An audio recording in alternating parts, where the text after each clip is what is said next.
5 games were decided by a last-second field goal last week, and 2 involved Hail Marys. But before we get to all that, welcome to Shut Up Football. I'm Jeff Stoltzfus, that's Kevin, and we got a real problem here.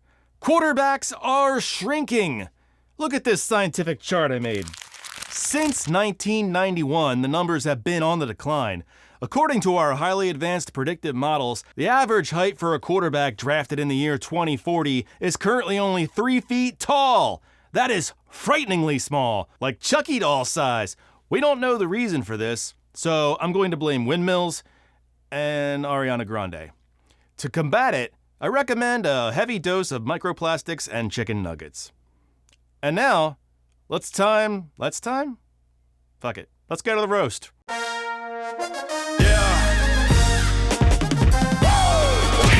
Nice to see my rug made it to the game. It was first overall pick in the draft, Bryce Young versus Tyson Bagent, and the broadcast ate Bagent alive. The quarterback who was number 4 in training camp. We're lucky to make the team. Very fortunate just to make an NFL roster when he wasn't even thought to be a guy. They showed a list of Tyson Bagent's previous games. A dubious list to say the least. I mean the Vikings. Meanwhile, in the booth, there was a real bear. Sexiest Man Alive finalist Jason Kelsey. It was the happiest I've seen Al Michaels in years. Kirk Herbstreit asked him what his view of the tush push was, and I'm surprised his answer wasn't Famunda and back fat. Matt Eberflus teased us with something up his sleeve for the second half, as if he were some cheeky street magician. But whatever it was, must have gotten caught in a patch of dead skin and hair, because the only thing to fall out was a Deontay Foreman touchdown and a series of punts. There was some confusion with a penalty. Defense number 2. Oh shit. Offense There we go. number 2. Way to take the crowd's emotions for a walk. You got a small quarterback. You got a small quarterback, Herbstreit. Al Michaels was workshopping his Christopher Walken impersonation. There's Yannick Ngakoue. Not ready for prime time. They showed Panthers owner David Tepper, and he seemed frustrated by it. We're as disappointed as you. Thursday Night Football needs a jolt. Maybe increase the stakes by placing the team owners in a special box. No one exits until the game is over. First one to soil themselves loses. Now there's 2 games. Vegas would love it. What's the over-under on the owners underwear? Overtime would be a thing of the past, knowing that their owner was sweating tears and turtle-heading from the sugar box. Speaking of shit, Matt Eberflus always looks like he's smelling poo or about to be visited by 3 ghosts. But Mr. Scrooge, it's Christmas. Humbug. The Panthers made a questionable decision on 4th down. They went for a 59-yard field goal, which is like 30 Bryce Youngs away. I did the math, and they came up short. A constant problem with that system of measurements, and why we don't measure in Bryce Youngs anymore. But if we could, just for a second, get back to that dead bear behind the goalpost. I mean, it's been a while. Maybe poke him with a stick or call a vet.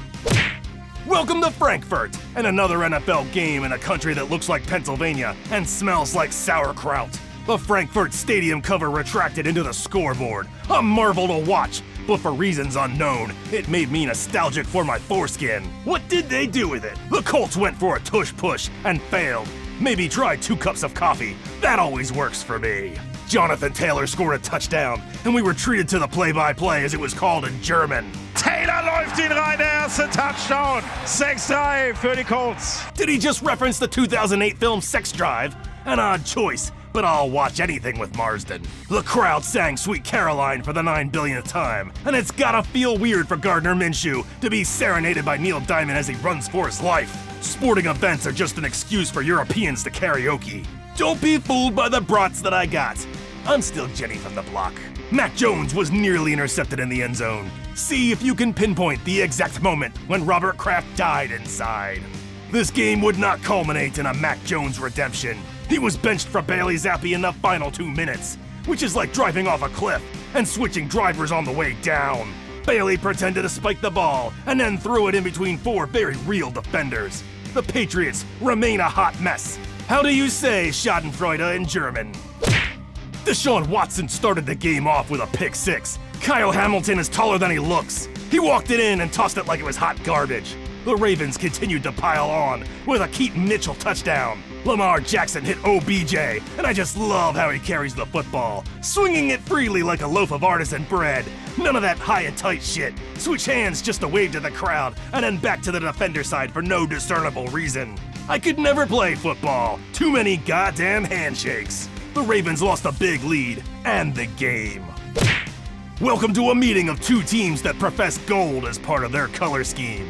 Fuck you, it's yellow. No one looks at mustard and goes, ooh, gold.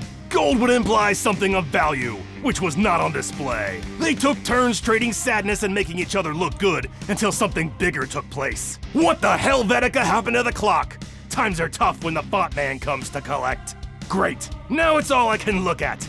Later, they made it bolder. The weight is not the issue. It's like they were literally shooting someone's Casio calculator watch. I don't even care who wins this game. What did you do with the clock? Is it being held for ransom? How will we know when it's time to make the drop?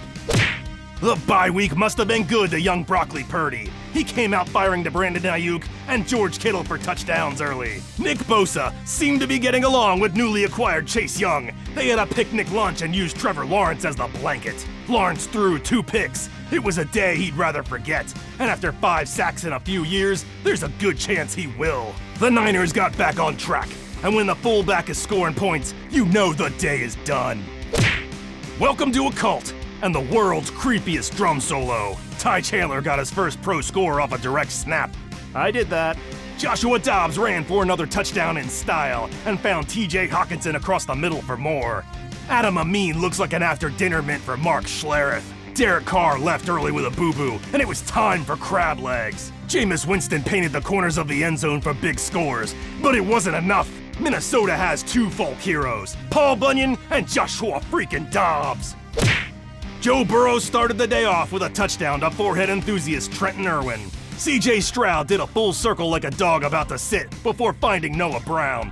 Brown had over 170 receiving yards on the day. Devin Singletary had 150 yards, but they ran him 30 times to get it. Mixon and Chase had scores for the Bengals. Stroud led the charge, but it was a kicker plucked from the practice squad who sealed the deal. Don't make me learn his name. I don't want to fall in love again.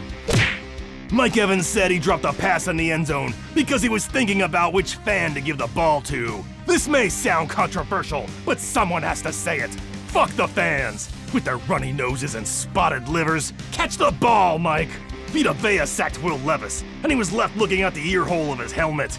The Titans offense had their own vision problems. They never saw the end zone in this game. While the Bucs were enjoying their meal, the Texans were filling up on bread and tap water. Evans redeemed himself with a touchdown later, and I can't wait to see what lucky fan got the ball after. Oh, he seems to have dropped it. I'm sure it all worked out. Titans slide again, and the Bucs row on.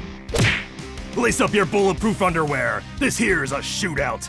Both defenses took the day off and went to Lowe's to check out the hot new paint swatches that just dropped. Gibbs got a couple of short yardage touchdowns, and David Montgomery took the long way for his. But did he touch out of bounds? What are you, a cop? If you're a cop, you gotta tell me. Hey.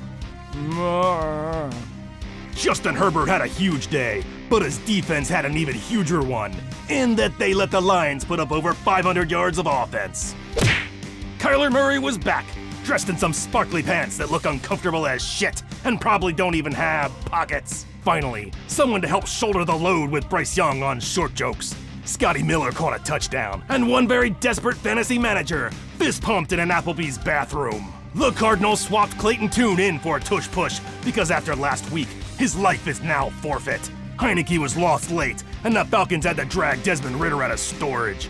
I've missed the Murray Scurry so much. I forgot how much he looked like a child who just stole his parents' cell phone. Dak Prescott threw for over 400 yards and 5 touchdowns in this game. Giants QB Tommy DeVito was also present. Sadly, this game would have reached the same conclusion if the entire Giants offense had left their keys in their car and never reached the stadium. This was a bullying. The Cowboys walked away with all the lunch money. They scored at will. Lamb, Ferguson, that guy, some other guy. It would have been easy to change the channel on this one. Or if you're a Giants fan, inspected the closest window ledge. But you would have missed the good old-fashioned Texas Stone shot. I feel like that should be worth points. The Giants sideline started the fracture, and Dable had to calm them down and tell them, everything gonna be alright. He's not Jamaican, but it just makes it sound better. And then, it immediately wasn't. DeVito tossed an interception, and Deebo wasn't mad. He was just disappointed. I'm kidding, he was furious as fuck. He probably ate one of his cigars.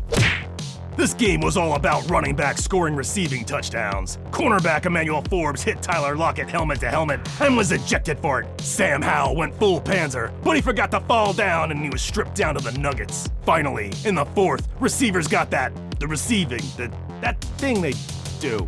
Howell found Diami Brown late for a score. They called it a Tar Heel connection. I have no idea what that means, but it sounds like some sticky shit I refuse to clean up after. The Seahawks had one last drive to get in field goal range, and nothing motivates you like Pete Carroll's breath. Oh, what have you been sucking on, a bag of pennies? Metcalf got him in range, and Myers put a bow on it.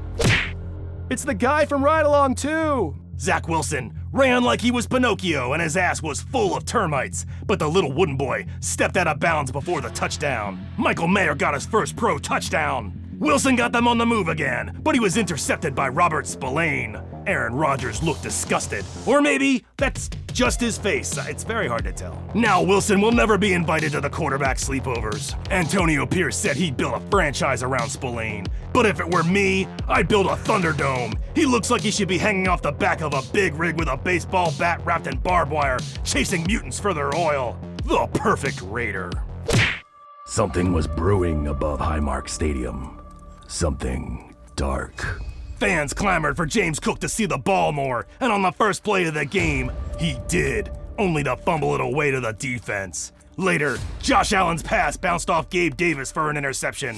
Cortland Sutton dragged his sweet little piggies for 6, but the extra point was dragged straight to hell on a string. Joe Buck said Josh Allen was working with the wind, and that's when it hit me. This game is cursed. Allen must have struck an accord with the elementals that dance in the shadows, an unholy union that he would soon regret, for there are no winners in that devil's bargain. You fool! This isn't a game now, it's Monday Night Football. of the damned! Fuck, I had plans. Fumbles and interceptions were to be the least of their worries now. The prophecy has been foretold. None of us are to be redeemed. Josh Allen handed the ball off to Cook, but a nimbly little wood sprite must have jarred it loose on a lark. Hey Josh, you want some tacos? Joshy want tacos. Against all odds, Javonte Williams found the end zone. But the extra point might as well have been nailed to a cross. Repent your wicked lives! Not even the broadcast animations were safe. Let's rock. But what's this? James Cook was stripped of the ball, and it bounced right back to him? Did Sean McDermott set up a shrine in one of those medical tents and sacrifice their long snapper? Which, by the way, is a dirty name. I never knew what went on in one of those things, but I've long suspected witchcraft. Josh Allen ran for a score, and oh holy night, have we averted disaster? Can we all just take a breath and— No! You swallow that breath right now and then hold it again. The Broncos set up for a field goal, and they missed it! But wait. The Bills had too many men on the field. Troy Aikman tried to count them, but he gave up after 3.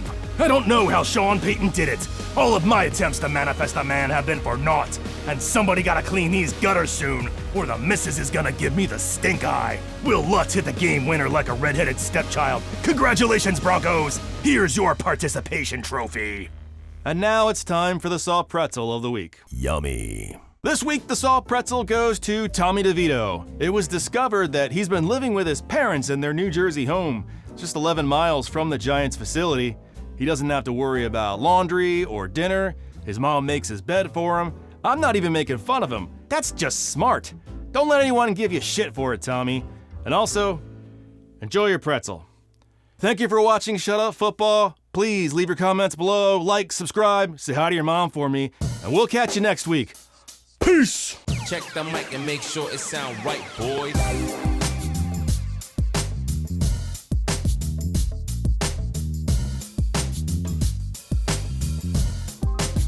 It sound right, boy. Yannick Ngakoue. Joshy want tacos.